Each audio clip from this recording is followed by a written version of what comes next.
And welcome, everybody. It's the Rugby Rant. I'm the big guy, Scott Farrar. That's Rob the Hammer Hammerschmidt, episode 193. And with us today is our buddy Dave Fiasco. Dave, how you doing, buddy?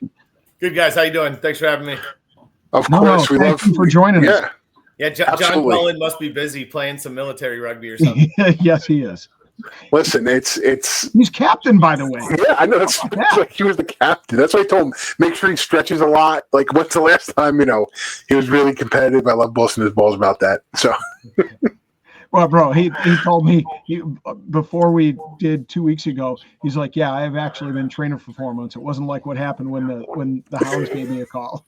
I was gonna say if me and Rob knowing Cully the way we do, and when the Hounds did call him, he was definitely like, it's that meme of Thor where he's like fat with the belly and he's like eating the chicken wings or whatever. That's how I felt Cully was going into Chicago. And don't get me wrong, he rounded out by the end of the season as any professional does. But sometimes you're not ready for that call, and that's okay. That's what it's about.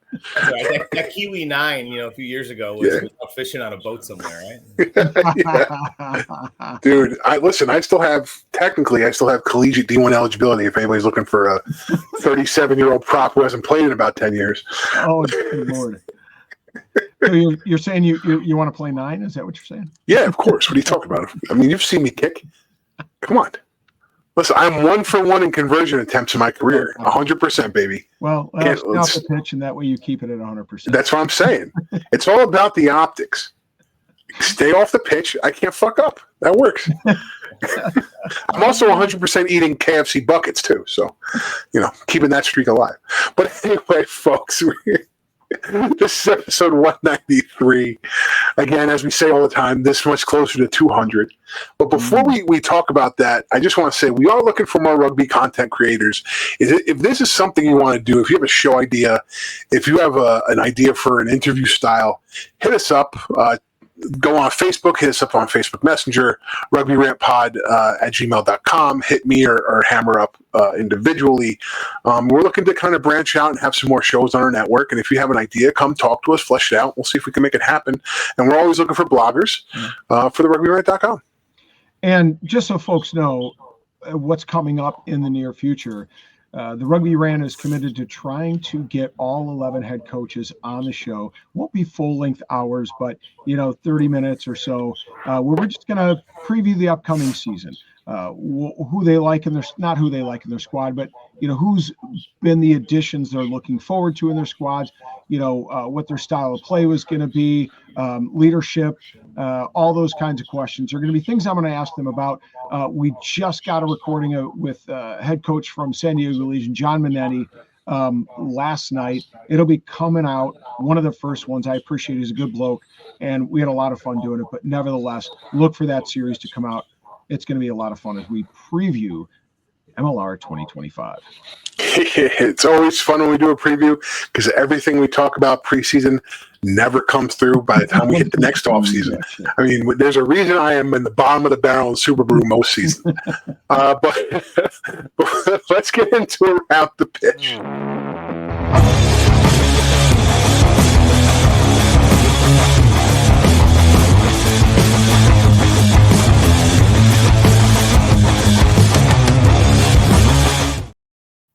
Hammer, my guy.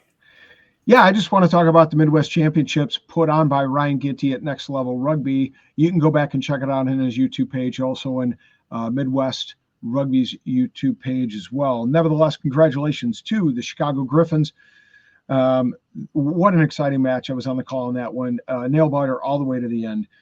Premier Women, Metropolis, D2 Men, Blaze, congratulations to my boys, the Chicago Blaze. D2 Women, Grand Rapids, had a nice one against Rochester.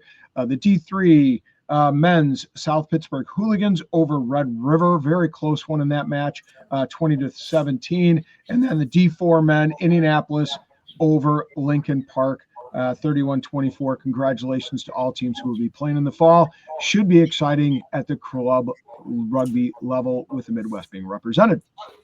Yeah, shout out to Ryan Ginty, Next Level Rugby. We love all the production him and his team do, and putting these guys into a realm where we can actually watch instead of having to, like, back in the day, Rob would have to use like a telegraph, like beep, beep, beep, beep, beep, beep, trying to figure out the score lines and shit, that and what happened at the Battle of Gettysburg, things of that nature.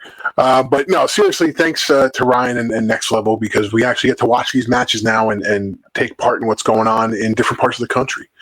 Dave, you're around the pitch. Yeah, I just want to echo what you just said there. This is kind of a downtime for me, and it's nice to be a rugby fan. And, I don't have to go out to the game in some of the bad weather. As you guys know, I went out to a game, had my car stolen. So the ability to sit on the couch and watch the game is fantastic. So, I get to watch a lot of rugby. So that's great. And I appreciate everything that Ryan Ginty and you guys are doing. Lately, I'm getting back into the sevens.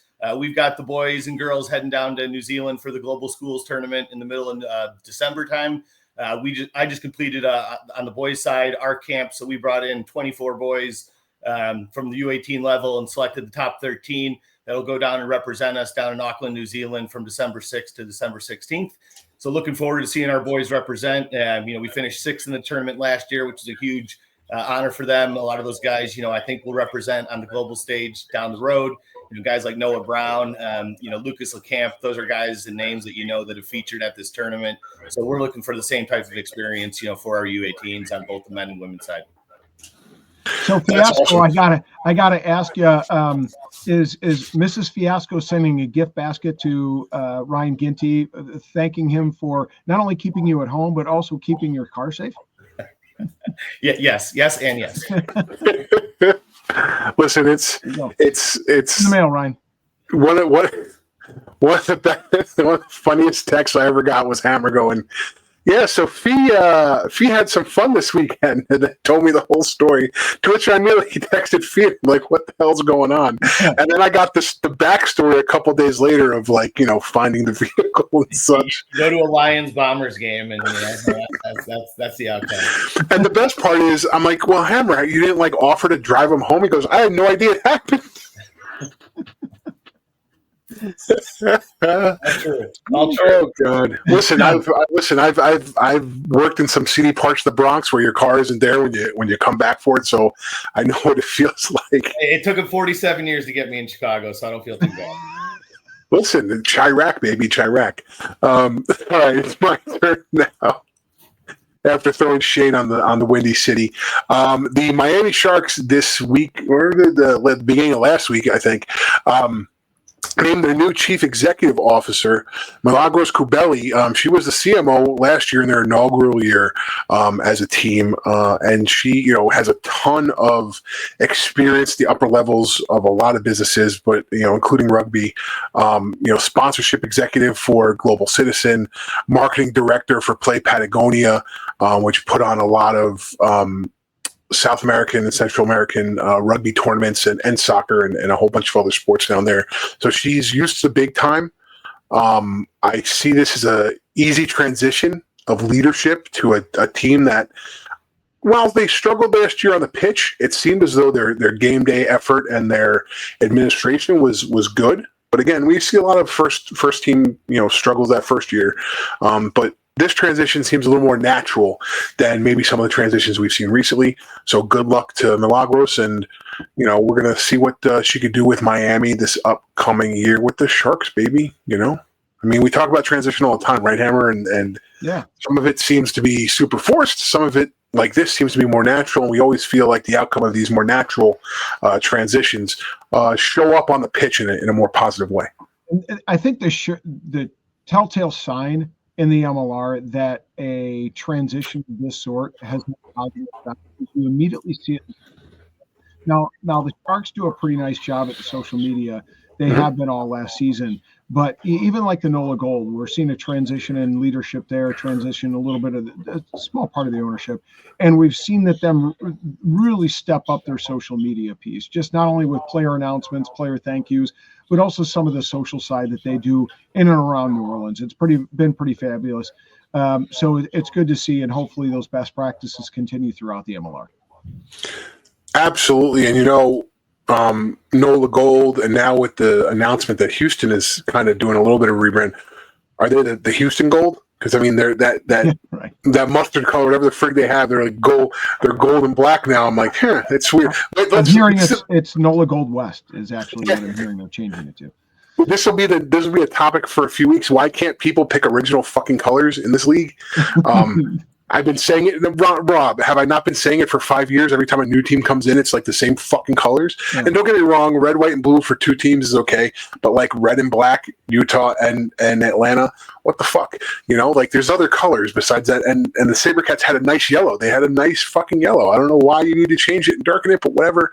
Our actual topic is going to be USA's first match, a thrilling victory over Portugal in Europe. And we're going to talk about that in detail after a word from our sponsors.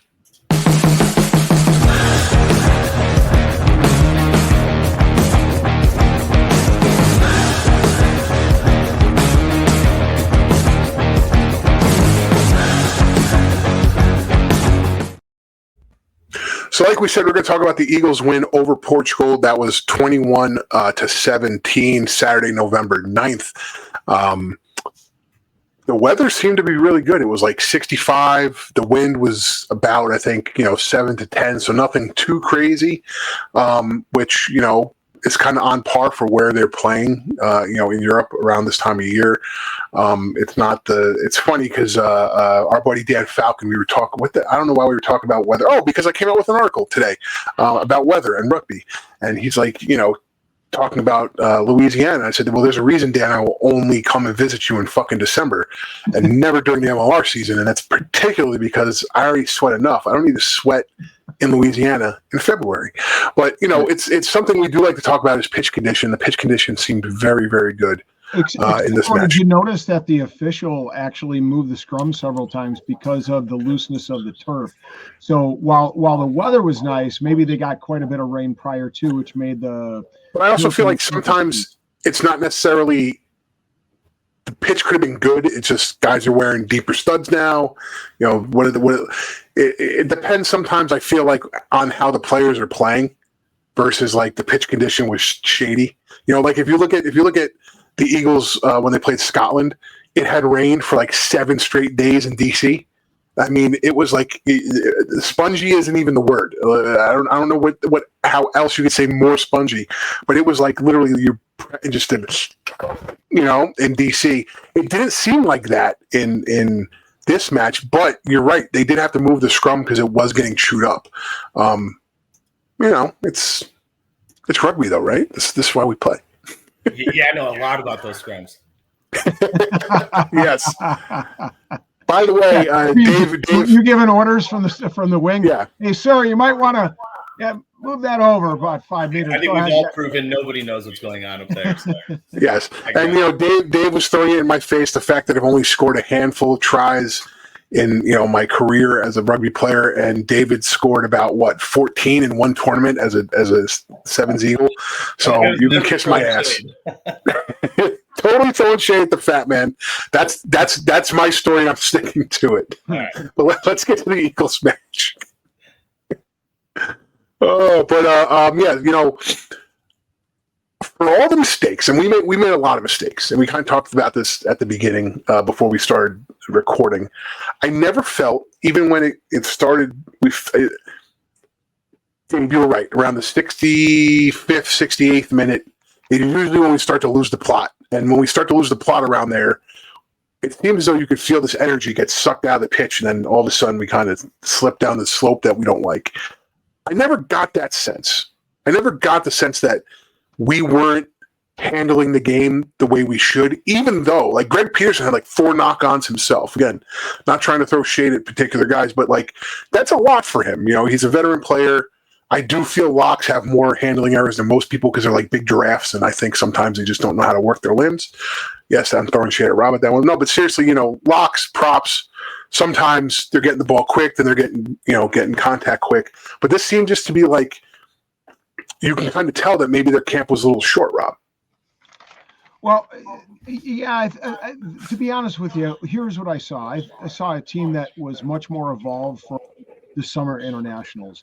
And that's what I was looking to see. I think we've seen over the course of since July. We've seen a development of this team, and it's been slow. It's been gradual. Is it perfect? No, but it's coming along the way I would hope to see it coming along. Again, I'm viewing this as a long-term affair, right? We expect Scott to be really slowly developing this team, developing the squad, developing how he wants them to play rugby over the course of the next 3 years as we go into Australia in 2027, hopefully qualify for that tournament. The only thing I would say about that 61st minute try by Portugal that put them up, because this was a back and forth affair, I was a little disappointed. I mean, Mooneyham has been a real star for the United States throughout.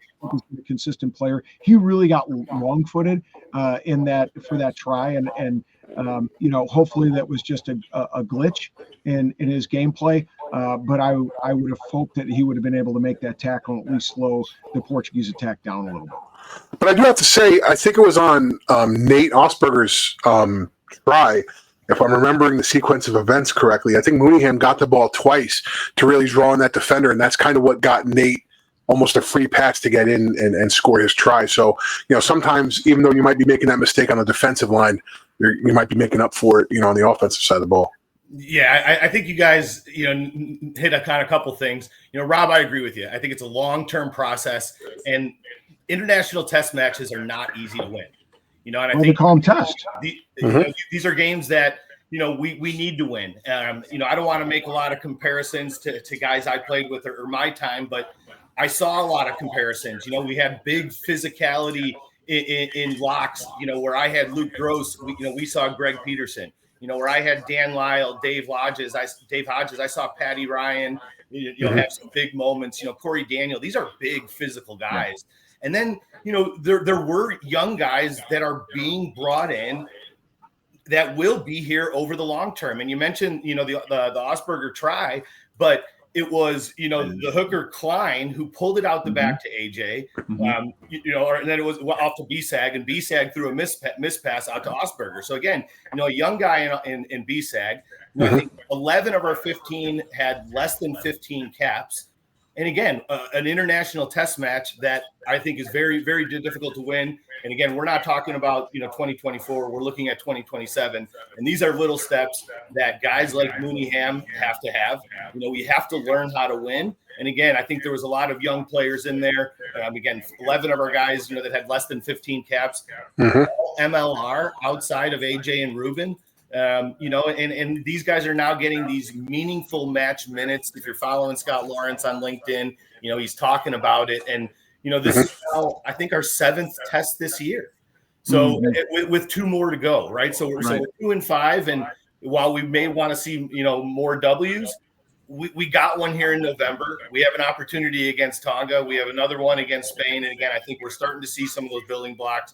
We're starting to see some of these young guys get integrated, because they will be there, in the long term. And, guys like Lepetti, I think, had a great game and a lot of positive, where, again, I think historically we're talking about how this one got away.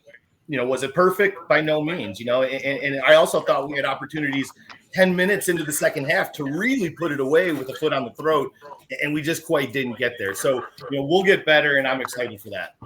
I wonder. By the way, on top of that, I think you all make fair points, Dave. I think on top of that, we have to remember what happened the last time these two teams met, just a little over a year ago. Right?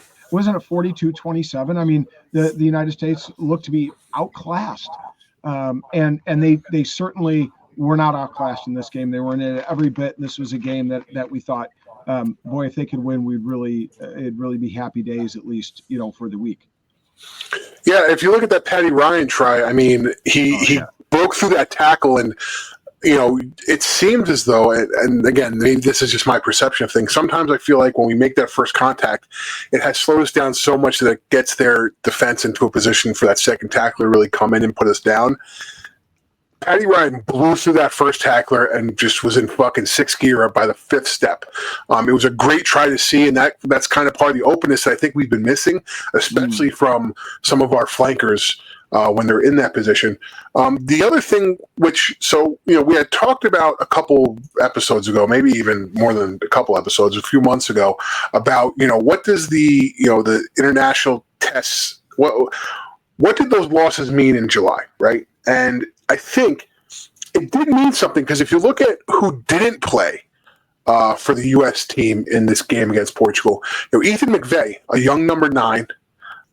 Obviously, he needs minutes, but obviously it was important for the Eagles to win the match. And the match being so tight, keeping Ruben in there, who's been under the pressure, who's done this before, I think that shows you that Scott Lawrence is having that balance between, okay, at this point he knows this is a test match that's going to get us some points that might jump us a few places if we really knock it out of the park in the world rankings, and show the fans, hey, I'm really... It really is about winning at certain points, and some points it's not, right? So I think, Ethan McVeigh not getting any minutes at all and Ruben Haas playing the full 80 shows you that, Scott's picking and choosing his spots where he knows the wins are critical, and what it does to the fan base to get that win. Because everybody was excited, guys. Everybody was excited after that win. Again, even though it was sloppy, there was a feeling like we never really had it lost, and that's something we haven't had in a while. And it's interesting when you talk about the lineups and you talk about some of the and I spoke to this when I wrote those series of articles about Scott's mission, about Moonshot 2031, that there would be a transition, and we're seeing that play out, where we're starting to see some of those older players who are rather long in the tooth being phased out. We're seeing other players that perhaps are a little older but don't have as many caps on their back end, that are providing that veteran experience because they've played a lot of varieties of rugby, not just necessarily test caps. And then we're seeing some of those guys that, like Ruben Haas, I don't know if people realize, 26 years old, and I think he has north of 35 caps, test caps. Mm-hmm. I mean, that's pretty impressive when you think about it. There's a guy who could be in the United States setup through 2027. He could eclipse Clever, if you think about it. Well, and again, I think it's important for these guys, not only to get minutes, but to learn how to win. And I think, that's where you're seeing the balance of leadership. And again, guys like Greg Peterson and AJ McGinty, who might be north of 30 years old, who, may see 2027, but again, they're going to provide that stability. They're going to provide that leadership, and they're going to show these guys how to win, which I think is important and these are games we should win, right? I mean, we're Americans, and we shouldn't be, thinking about losing to the Chileans and the Portuguese and the Canadians. I mean, these are games that if we really want to get to where we're going, these are games that we need to be consistently winning.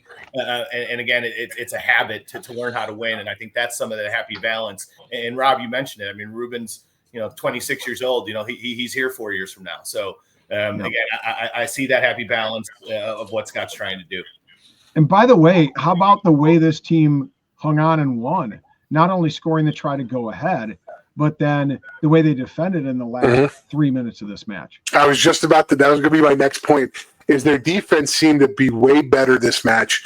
And, the only thing I would critique on their defense is after we came back from halftime, I think Portugal scored their next try. I'm trying to look, 62. They scored at the 62-minute mark, and they really scored because when they were copping out the defense, the Eagles, they were one short. And generally, in the past few matches we've had, it's been a lot of mistakes. It wasn't just one guy, right? It was a bunch of guys were open. So to say, okay, we closed the gap, we played 20 minutes of good rugby, and then they scored on us because there was one gap is a big improvement from what we've been seeing the past, I'd say, 8 months. Yeah, I agree. I mean, again, it wasn't perfect. And another area that I think, by far wasn't perfect, I think Klein had an off day in our lineout. I mean, I think we missed a lot of lineouts. Yes. But again, I thought he had a great play where he was able to pull it out the back. It was dynamic rugby. I think where AJ was able to, give it to Patty Ryan, which was, a couple defenders out where he did find himself on a back. And again, us little guys love watching our big guys just, go through the line. And again, it's something that, guys will build off of, right? And I think that's an important piece. And you talk about dynamic rugby, Dave. This is what this style of this game. This is what I was hoping to see, in those August PNC, September PNC matches, right? Where we had in those matches, it seemed to be a little too direct. But now we've got a bit more of dynamic rugby going on where guys are pulling out the back, and it's not just a certain player or one or two players that are trusted to do so, but it's across the board. Now, I will have to say, AJ played out of his skin, And it wasn't in a lot of the ways that we're accustomed to see him doing that. It was much more in the, in contact areas that we saw him play very well. My concern moving forward is, do we have an answer for AJ when he hangs him up? Do we have somebody that can play us into a match like I think he played us into this match? Yeah, I mean, I can think of one. Rand Santos is at Cal right now, so I know he was unavailable for this tour, but he was a guy that fared well, for the 20s, and again, could be a guy, for future for down the road. I mean, you had Luke Hardy, who they didn't play, but again, I don't think you needed to with the way McGinty was playing, and Luke has a decent amount of minutes, so it's not like you really need to like get him in that space. But like Klein, right? Klein and Piffletti that was a good example of, we have Tonga next week, right? Most likely, Tonga's going to have a really fierce front row. You want Piffletti starting that. Did he really need to start against Portugal? Not really, to get Klein some minutes to maybe work on his throwing technique in an actual scenario. Because let's be honest, you can watch these hookers do all this fucking TikTok crazy shit where they're hitting a garbage truck and whatever. But until you do it in a match and you're playing against a real defense that's going to come after you, sometimes you get that hitch and you're giddy up. So I think in that particular selection, I really like the fact that Klein was in there getting minutes. And then Piffletti coming in and scoring is nice. And that he's going to be fired up going into the Tonga game. But I think that's where you have the trade-off, right? We talk about Ethan McVeigh not playing. Well, Klein starting and getting quality minutes. I think he got about 62 minutes. Mm-hmm. Was great, especially going into Tonga, which we know is going to be a tough match. The other thing I noticed, I don't know if you guys noticed, Eric Storty coming in as a reserve. Does he have like a cousin on Portugal? Because there was a Rafael Storty starting, I believe, at 14 at their wing, which would be hysterical if he has like a cousin there we didn't know about and they're playing each other against rugby. But that's just interesting. When I was watching the match, I noticed that. And I ended up writing that down. I was like, dude, Rafael Storty, number 14. I wonder if him and Eric are like cousins or something. We had his younger brother, who's also a St. Mary's, Mario Storty, as well with our 23s. So don't know if there's any relation, but it was great to see him get his first cap. It was great. It was definitely great. As noted, Scott was able to cap 3 new players, which again I think is all part of that building block, gradually bringing in more guys. I'm excited to see Noah Brown eventually get an opportunity. I know he's with the program right now. I don't know that Nate had his best game. So maybe Noah comes in one of these next ones. We get to see another young player, and in addition to McVeigh or someone else. So I think it's just all part of the process, getting these guys, these meaningful match minutes. And again, 8-9 tests now this year, in addition to some of their MLR games. And again, some of the guys who featured for the 20s as well too. So they're getting those minutes. So I got to ask you, Dave, your expertise and having some familiarity with some of these players we're talking about, in that next match against Tonga, do you bring in a Noah Brown, or do you maybe wait to put him up against the Spaniards in that third test to really give him an opportunity to shine, especially given not that he's not a physical player. I just think that Tonga match, there's going to be reliance upon some veteran experience, right? And then what about Storty? Can he play that 15 role? Because I think that's an area that, going down the road a few years as we enter into 2027, that's an area that we need to have somebody back there that we can count on that's consistently making the 15. I thought Mitch Wilson, played well, and I think of Mitch as an older term veteran, but he's only got 12 caps. Mitch is one of those guys who's got under 15 caps. I think he's approaching 30 years of age, maybe. So again, I think of him as an old guy, but he's really not. Could Storty develop into it? Time will tell. And again, I think it's just about getting minutes. I think about that deep 3 overall. You have Osberger back there. You have Mooneyham. You have Noah Brown. I think it's going to be about, rest and rotation. And again, I think Nate provides the most experience. But again, in this game, we moved the ball edge to edge. And again, it was some dynamic rugby. I thought Mooneyham had some good moments. Noah's a little bit taller, a little bit, more physical, so does it add more for an aerial game? I think it's going to be about just gradually bringing these guys in and then, seeing who can, get the most and seeing what Scott can get the most out of them. It's interesting. I'm looking at, and let me see his stats. Yeah, that's not even. I'm going to ask this probably every time we talk about the Eagles until the question gets answered. Who's coming in at lock? You mean like a true lock in the future? In the future, because I got to be honest, I'm looking at a list of guys who've been capped, and I think Brendan Daly might have been the last capped at lock in 2018, and he was only 6'4". Didn't we have one in the Romania match? Yeah, Van Ursel. Yeah, but he's another guy who wasn't. I think he's in that 6'4" range. Yeah. You know, and I think he's more of a 6'6", but he certainly doesn't have the height that Peterson has. And then there's another, and I apologize, I don't have these notes in front of me, but there's another player that's gotten some international, not international cap experience, but international playing abroad experience that could be brought in too. But I'd have to look up and see who's that name that was. And I just don't know if they weren't available due to injury or not available due to, it was early in the test window and therefore wasn't released to play by their club. I mean, if you're just looking by height, and I'm going by a list that's on Wikipedia, so you know that's definitely reliable. CeCe Mahoney at 6'8" was the last true capped lock in proper lock size, in my opinion, February 18th, 2017. And we're talking it's 2024 going into 2025. And I don't know who's there. And it's that is particularly concerning because you could teach a guy like Eric Storey to kick a ball and play fullback. You could teach a guy to play 9. You could teach a guy to play. You can't teach height. And if we continue on the path where we're only going to have 6'4" guys, 6'3" guys sometimes come in at lock, we're going to be at a really big disadvantage against those tier 1 teams, in my opinion, in a pack. And I think we're starting to see that now as some of the guys that are paired with Peterson aren't his height either, And that's no shot at Jason Dam. Jason Dam's not a small guy, but he's not a lock. He's not a true lock. He's a back rower. When you have a Peterson, Savetta, Brakely, Mahoney, 6'8", 6'8", 6'9", 6'8", and now those guys are aging out. It's just that's more concerning to me than like your question, Rob, about Mitch Wilson. Right. Yeah, and I'm not sure, Bryce Muller and Miles Malone, I think were the 20s that they had at the Junior World Trophy. Not sure, where they fit on that height, radar. Obviously, though, they fared well, at the 20s.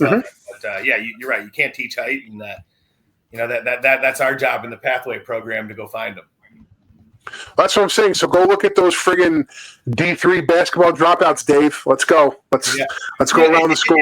Scott, you mentioned something there, though, about some of the skill set, and I had a conversation with a colleague of mine. I'm not going to mention who it is, but, we were talking about guys like David Still and some of these guys. Let's be honest. Scott, you would probably agree with me. When we're talking about catching and passing, these guys have done this their entire lives. Yeah, it may not have been in a rugby catcher pass, but they've been doing this their entire life, and I would argue that they may do it better than some of our rugby players, right? And so, I think there are obviously rugby skills that we got to get guys, trained up on, but I think a lot of guys can come in and make impact right away. Again, Corey Daniel, big physical guy, wrestler, football player. I mean, coming in, and again, I think it's not brain surgery, to go tackle and be physical. And I think, some of those guys are able to do that. But yeah, absolutely. No. And I think those basketball guys, it's funny because they say in when you're playing youth football and stuff, like those basketball players, there's a drill we used to run called nutcrackers, and you can't do it anymore. It's like outlawed in New York. But we used to say that drill made more basketball players than it made football players because a lot of guys found out in that drill they didn't like contact, right? But at this point now, you got guys who are, playing, at upper levels of basketball. And like you said, what's their skill set? A lot of these guys, they're doing no-look passes and no-look catches, right? So they're comfortable getting the ball in their hands and not necessarily looking it in, but keeping their head up. Obviously athleticism, they can jump. What are locks going to be? Most of them are going to be jumpers. So you got guys who can definitely catch the ball. They can definitely pass the ball. You just got to teach them a different motion. But it's kind of naturally ingrained in them in what they've been doing for basketball. And if they could play with some of this contact, which a lot of them I think can, especially the really tall guys, some of them played tight end, linebacker in high school, and then kind of just transitioned to college basketball because that was their path.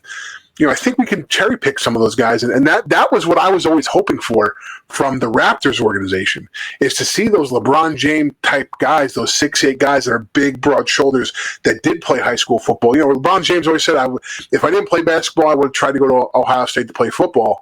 Those are the types of guys, maybe we can wrangle into playing rugby. And again, the skill set, especially for a lock in the scrum, isn't that technical, right? You run plays in basketball, so understanding a play at a line out shouldn't be that far of a stretch. So there's ways we can get guys in there that I think we just need to find them. You're right. We just need the Glendale Raptors had one. He was a sevens player as well. I think he played it in New York. I just can't think of his name. He was a basketball player. Yeah, I remember that, but I can't remember his name. So Dave, have you ever heard of Nafi Maufu? Yeah. Okay, so a 6'7", 26-year-old plays for Biarritz. Is in the player pool. Is he a guy that we could potentially see come through? Does he have the skill set that international test rugby requires? Yeah, I mean, I would imagine if he's playing over there at that level and if he's on that radar, it's probably a matter of time.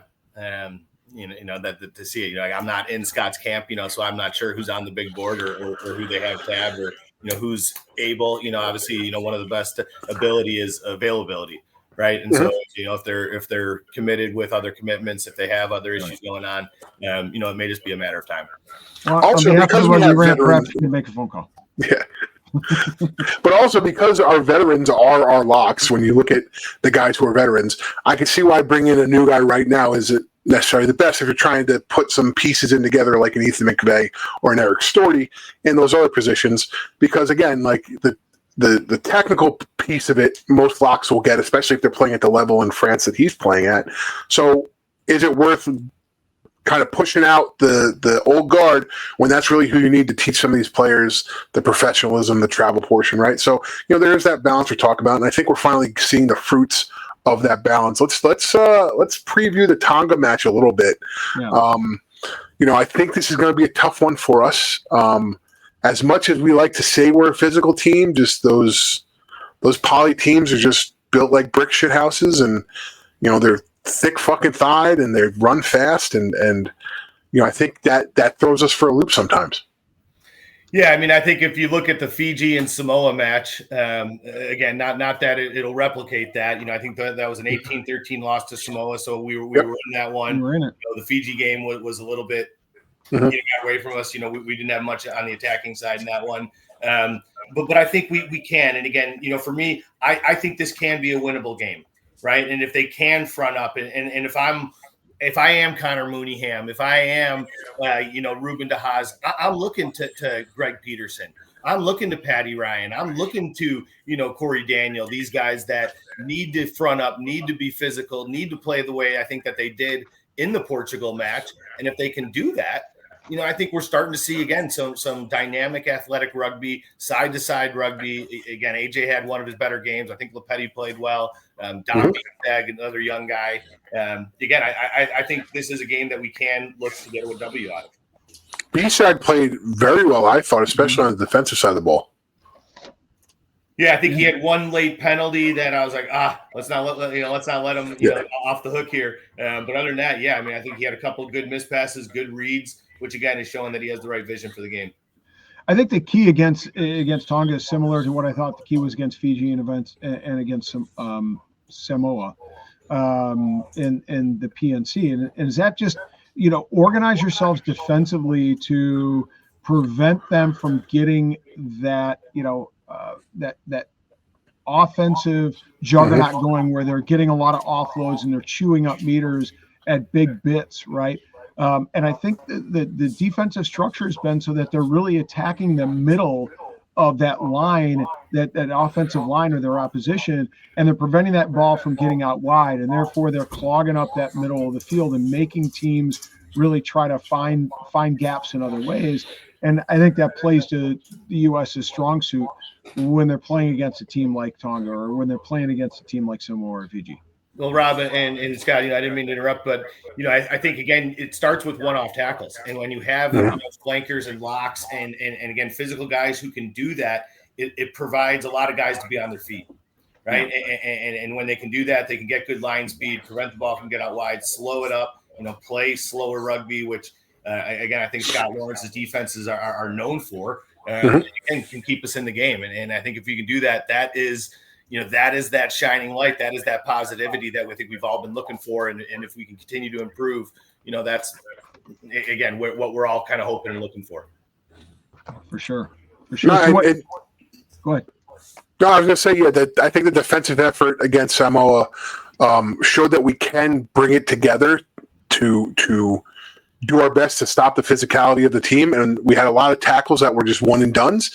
And I think it's one of those things where if you focus on the tackle and not necessarily on the, concede the breakdown, in my opinion, that's what you need to do for these teams, because trying to commit all those guys to the breakdowns is just going to open you up to have one of those flowing, great pass, great scoring tries that they're going to show on social media all the time. That's not what we want. And I think we just have to have that in our mindset. And I just want to make sure that that's part of what we're doing at the beginning of the match, because if it's something that we're going to be talking about as an adjustment, we don't do well with adjustments for some reason. I don't know what's up with that, but that's just something I've noticed. And so we have to make sure that's part of the game early on. Add it into the fact that if you're just conceding that breakdown area, making sure you make your tackles and you're spreading your defense out, they might break the gain line a few times, but you won't be committing those egregious penalties if you're doing this, in between the 40s, right? And therefore conceding kicks into the corner and allowing a big poly team to put that ball into the middle of that line out and maul their way into the try zone. So I think that's another key to this next game. Well, and I think that is an area for me that's probably somewhat of a concern is the set piece. Again, I think there were scrums that we got dinged and we got penalized on. There were lineouts that we missed. We had a lot of opportunities. I thought put Portugal really away, and we didn't. And again, a team like Tonga may take advantage of that if we're not solid in our set piece. Yeah, absolutely. And we just discipline, because I believe in the Samoa match, I think Jason Dam got a yellow card in the final minutes, and that kind of just sealed the deal, being a man down. And this past match against Portugal, guess what? No cards. And I have a feeling, they're going to be. I think they're playing in France, so different pitch. Maybe the pitch conditions will be a little better. I do think the pitch conditions, the grass was a little chewed up there. I think that's kind of what killed us. Although I still believe, and I'll say this, I could be watching South Africa versus New Zealand every day. Referees still don't know how to fucking call a scrum, but that's just that's just me. Maybe it's just a front row. I'm pissed off. Like it's like whatever happens, whatever side the official's on, the shenanigans are going to go on the other side until they get the fifth official, like I've been talking about, to come in. So they literally the fifth official, he comes off the sideline, he just officiates the short side of the scrum, whatever the short side of the field is, and then he walks off the field. No, he segues off the field. He segues off the field. Well, because you want sponsorship and you don't want the unions to pay for it. He segues off the field. But my point being is that's usually what happens, and then it happens and then they go to the other side, and then the other guy. So just fucking come on. And I have to be honest, a lot. And this maybe this is because I just saw it happen a lot in the recent collegiate match that I was watching. But it seems as though a lot of times that this is just what I feel. And I could be completely out of pocket. When they're setting the scrum, they're penalizing the team for an early push, but the opposing team's not holding the weight. And that's part of their fucking job. That's part of the set of the scrum, is to hold the pressure. And I think there's sometimes teams are getting penalized for the quote-unquote early push just because the opposing team isn't set enough to hold the pressure. And I think that's something that World Rugby needs to take a look at when we talk about officiating. I think they're supposed to consider, too, of who's in the advantage of the attack. And I've seen them penalize attacking scrums. I'm like, why in any world would their attacking prop do that? You know what I mean? They wouldn't. So you need to reward the attacking team. And I hate to say it, I think it's happening in the line out too. The gap is closing down, every time. And so again, you big guys sort it out, figure it out. We used to do B-side matches, and the referee, I always talk about this guy, and I'm so mad I forget this official's name. But in B-side matches, when we would do a tunnel, he would make everybody put their fucking arm out. Yeah.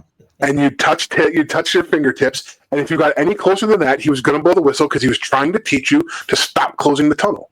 And he would just do it in B-side matches. But guess what?